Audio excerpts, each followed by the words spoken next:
प्यारे बच्चों, आपका हमारे YouTube channel smart education by C Bhatt में स्वागत है। मैं हूं चंदन भट्ट। आपके लिए लेकर आया हूं रोज की तरह आसान मेथड में कुछ नए प्रश्न। अगर आपने अभी तक हमारे चैनल को सब्सक्राइब नहीं किया है तो प्लीज़ चैनल को सब्सक्राइब कर बेल आइकन पर क्लिक कर ऑल के ऑप्शन पर क्लिक कर लें ताकि वीडियो अपलोड होते ही आपको सूचना प्राप्त हो जाए। तो आज हम सीखेंगे लघुत्तम समापवर्त्य, जिसको इंग्लिश में बोलते हैं लोवेस्ट कॉमन मल्टीपल। लघुत्तम का मतलब होता है छोटे से छोटा यानी कि सबसे छोटा। समापवर्त्य का मतलब है समधन अपवर्त्य। अपवर्त्य बोलते हैं गुणज को। किसको बोलते हैं? मल्टीपल या गुणज को। जैसे एक उदाहरण हम लेते हैं। देखिए, हमने एक संख्या ले ली 10 और एक संख्या ले ली हमने 15। क्या निकालेंगे? देखो, गुणज निकालना हमने आपको पहले भी बताया है। हम 10 के गुणज निकालते हैं और 15 के भी गुणज निकालते हैं। 10 का पहला गुणज क्या होगा? 10 को 1 से गुणा करेंगे तो आ जाएगा 10। 10 को 2 से गुणा करेंगे 10 दूनी 20। 10 को 30 से गुणा करेंगे, 3 से गुणा करेंगे 10 तीन 30, 40, 50, 60 और ये अनंत तक जब तक हम गुणा करते रहेंगे तब तक मल्टीपल इसके आते रहेंगे, यानी कि गुणज आते रहेंगे या अपवर्ती आते रहेंगे। अपवर्ती भी कह सकते हैं। इसी प्रकार 15 को 1 से गुणा किया 15, 15 को 2 से गुणा किया 30, 15 को 3 से गुणा किया 45, 15 से को 60। ये हो गए 15 के गुणज। अब देखो, सार्व गुणज क्या है? सार्व का मतलब है आपका कॉमन, गुणज है मल्टीपल जो हमने लिखे हैं, जो दोनों में है। सार्व गुणज जो दोनों में है। तो देखो, पहला सार्व गुणज क्या है? 30 यहाँ भी है, 30 यहाँ भी है, 60 इसमें भी आ रहा है, 60 इसमें भी आ रहा है। तो क्या हो गया? दोनों के सार्व गुणज हो गए 30 और 60। अब हमें जो निकालना है क्या है? लघुत्तम, लोवेस्ट या निम्नतम भी हम इसको बोलते हैं, यानी कि सबसे छोटा। आगे को बहुत आएंगे इसी प्रकार के। तो इन सब में सबसे छोटा क्या होगा? 30 होगा। तो यानी कि हम लिखेंगे लघुत्तम समापवर्त्य, या शॉर्ट में इसको बोलते हैं LCM, लोवेस्ट कॉमन मल्टीपल। क्या हो जाएगा?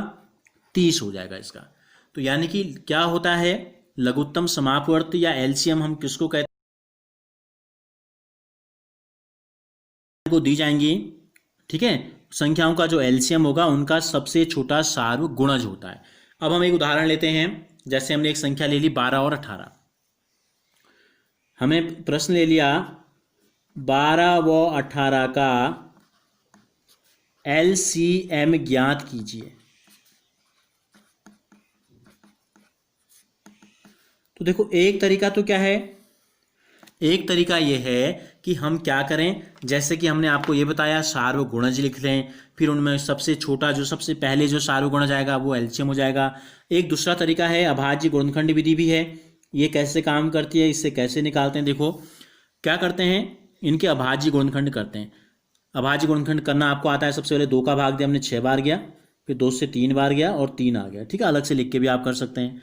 18 का करेंगे 2 से 9 आ जाएगा और फिर आ जाएगा 3 गुणा 3।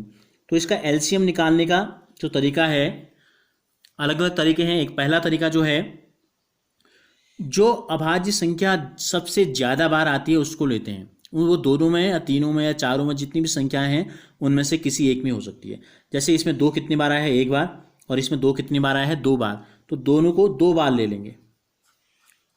और कुल संख्या कितनी आई है? केवल 1 2 आया है, 1 आया है 3। और 3 अधिकतम बार किस में आया है? 2 अधिकतम बार आया था 12 में, 3 अधिकतम बार किस में आया है? 2 बार। ये आया है आपका 18 में। तो इसका LCM हो गया ये 2 दूनी 4, 3 12, 12 3 36।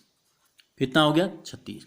दूसरा तरीका ये है कि हम क्या करें। एक तरीका ये हमने बताया अधिकतम बार। एक तरीका है 2 गुणा 2 गुणा 3, इसके अभाज्य गुणनखंड आ गए। 2 गुणा 3 गुणा 3 इसके आगे अभाज्य गुणनखंड। तो क्या करते हैं, जैसे कि हम HCF निकालते थे कल के, मैंने आपको बताया था महत्तम समापवर्त्य कैसे निकालते हैं। क्या करते हैं? कॉमन लेते हैं इस प्रकार से। क्या क्या कॉमन है? HCF क्या है इन दोनों का? तो जब हम LCM निकालेंगे तो जो संख्याएं, जो अभाज्य संख्याएं कॉमन हैं उनको एक बार लिया। अब जो बच गई, जो कॉमन नहीं आई, उन दोनों को ले लेंगे। 2 नहीं आया और 3 नहीं आया, तो गुणा करके देखो कितना आएगा। 2 3 6, 6 दूनी 12, 12 3 36। अगर आप ऐसे करो तो भी LCM उतना ही आएगा, आप ऐसे करो तो भी LCM इतना ही आएगा।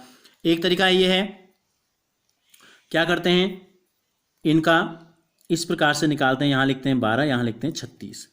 दोनों के अभाज्य गुणनखंड एक साथ करते हैं। अब क्या करते हैं, दोनों के अभाज्य गुणनखंड एक साथ करते हैं। कैसे, ये 2 का भाग जाता है किसी में तो देंगे 2 छक्का 12, 2 का भाग इसमें भी जाता है 18 दूनी 36 या 2 एकम 2, 1 हुई 16 हो गया, 2 अट्ठे 16। फिर 2 का भाग जा रहा है किसी में, दोनों में जा रहा है, इसमें गया 3 बार, इसमें गया 2 9 18। फिर देंगे 3 का भाग, 2 का भाग किसी में जा नहीं रहा है, 3 में 9 में, अब 3 का जा रहा है 3 एकम 3 और 3 के 9। ये तब तक भाग देना है जब तक कि दोनों के नीचे 1 ना आ जाए। यह एक ही है तो 1 को 1 उतार देते हैं, 3 एकम 3। तो देखो एक तरीका यह है, इस तरीके से जब हमने एलसीएम निकाला तो कितना आया, यहाँ जो संख्याएं आई जिनसे आपने भाग दिया इनको लिख देते हैं 2 गुणा 2 गुणा 3 गुणा 3, तो ये हो गया 2 दूनी 4, 4 3 12, 12 3 36। तो 3 तरीके हमने आपको बताए। पहले तो हमने आपको बताया कि एलसीएम क्या होता है, फिर हमने आपको 3 तरीके से एलसीएम निकालना सिखाया है, बताया। आपको जो तरीका अच्छा लगा, जो अच्छे से समझ में आया, तो उसको आप तरीके से हल कर सकते हैं। एक प्रश्न हम और ले लेते हैं, 3 संख्याएं हम इसमें ले लेते हैं, 20, 25 व 30 का एलसीएम निकालिए। ठीक हो गया। तो एलसीएम का मतलब क्या का बताया हमने आपको, लोएस्ट कॉमन मल्टीपल। तो ये तरीका भी आप कर सकते हैं, ये भी कर सकते हैं, ये भी कर सकते हैं। हम कोई एक तरीका इस प्रयोग करते हैं यहाँ पर, ये अभाज्य गुणनखंड वाला तीनों का एक साथ वाला तरीका हम ले लेते हैं। यहाँ हमने लिख लिया 20, यहाँ हमने लिख लिया 25 और यहाँ हमने लिख लिया 30। तो देखो क्या है, 2 संख्याओं के इकाई में क्या है, 0 है, तो किसका भाग जाएगा, 2 का भाग जाएगा। कितने बार, 2 एकम 2, 0 का 0 उतर गया। 25 के इकाई में 5 है तो 2 का भाग नहीं जाएगा, तो 25 को 25 उतार देंगे, 2 एकम 2, 1 बच गया, 10 हो गया, 2 पंजे 10। फिर 2 का भाग अगर किसी में भी जाता है तो 2 का भाग आपको देना है। तो कोई इकाई में 0 है तो इसमें जाएगा, 2 पंजे 10, यहाँ हो गया 25, यहाँ हो गया 15। विभाज्यता की जांच के नियम हमने आपको पहले बताए हैं, अगर आपने नहीं देखा है तो डिस्क्रिप्शन में हमने लिंक दिया है इससे पहले के वीडियोज का, आप उसमें देख सकते हैं। अब देखो किसी के भी इकाई में 2 4 6 8 0 नहीं है तो 2 का भाग नहीं जाएगा।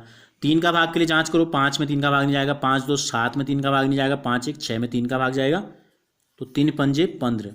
इन दोनों में नहीं गया तो इन दोनों को वैसे ही उतार देना है। अब 5 में 3 का भाग नहीं जाएगा, 5 2 7 में नहीं जाएगा, 5 में नहीं जाएगा। अब इन तीनों के इकाई में 5 है तो 5 का भाग जाएगा, 5 एकम 5, 5 गुणा 5 25, 5 एकम 5। हमको ये प्रक्रिया कब तक करनी है, जब तक कि तीनों के नीचे 1 ना आ जाए। फिर 5 का भाग जाएगा, ये तो 1 आ गया और 1 उतार देंगे, इसको 1 उतार देंगे, 5 एकम 5। तो इस मेथड से जो एलसीएम हमको प्राप्त हुआ क्या है, 2 गुणा 2 गुणा 3 गुणा 5 गुणा 5। 2 गुणा 2, 2 दूनी 4, 4 3 12, 12 पंजे 60 और 60 गुणा 5, 6 पंजे 30 हो जाएगा और 1 लग जाएगा 0। तो 20, 25 और 30 का सबसे पहला सबसे छोटा सार्वगुणज जो होगा वो आएगा 30, नहीं 300। कितना आएगा, 300। तो इस मेथड से हमने एलसीएम निकाला। आप इन दोनों मेथड का प्रयोग भी कर सकते हैं। अब आप क्या करेंगे, खुद में कुछ सवाल बनाएंगे और उनका एलसीएम और एचसीएफ का भी रिवीजन कर लेंगे। ठीक हो गया।